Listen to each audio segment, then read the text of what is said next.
And a big topic of fixers is obviously safety. So when it comes to fixer safety, in your opinion, where do you draw the line? So what would you never ask a fixer to do? All right. In general, my rule of thumb is I won't ask a fixer to do something that I wouldn't do myself. To balance that, I have to trust the fixer's judgment is better than mine, because obviously the fixer is a local person, more often than not has a better sense of what the boundaries are, what can and cannot be done, where the envelope of safety is. So yes, I would not ask a fixer to do what I won't do myself, but I would trust the fixer to have a better judgment than I do of that. And also, obviously, you're talking about the changing paradigm of fixers as well.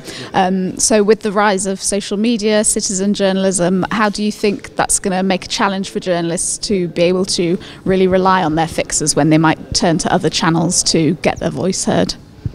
Well, if fixers can turn to other channels, I don't think that contradicts or in any way undermines their importance. If anything, it increases them. It gives them a platform to speak for themselves. It allows them to decide for themselves, again, how much public-facing opportunities they want. In many countries where I have worked, in war zones, fixers don't want to have any kind of social media presence, because they would rather have the anonymity.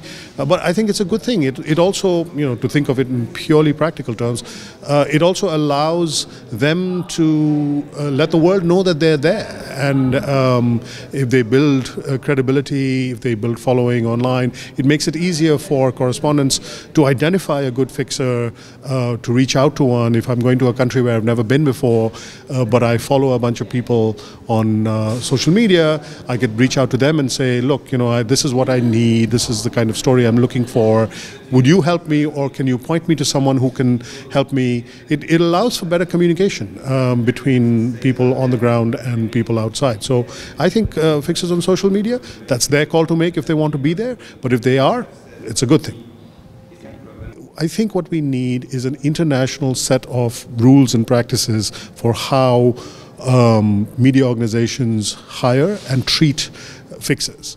Too often these are purely transactional, and there is no sense of responsibility, especially in difficult places, in war zones. We ask fixers to do incredibly difficult things, and then we leave and we have no further contact with them. And while we are there, very often fixers they get a decent wage, obviously, otherwise they wouldn't come to work with us, but they are not covered by insurance, they don't get any of the other benefits, their families don't get any benefits. I think we need to figure out how we can do that.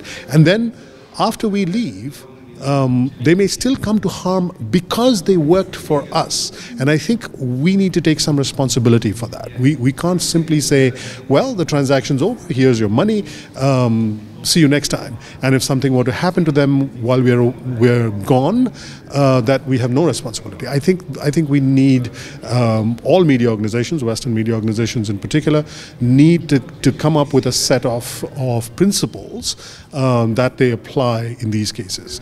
I've been fortunate in most of my career when I've used fixers and when they've gotten into trouble.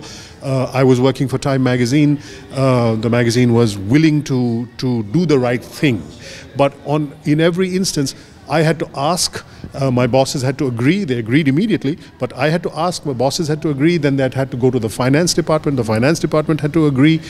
It shouldn't have to depend on an individual asking. It should be automatic.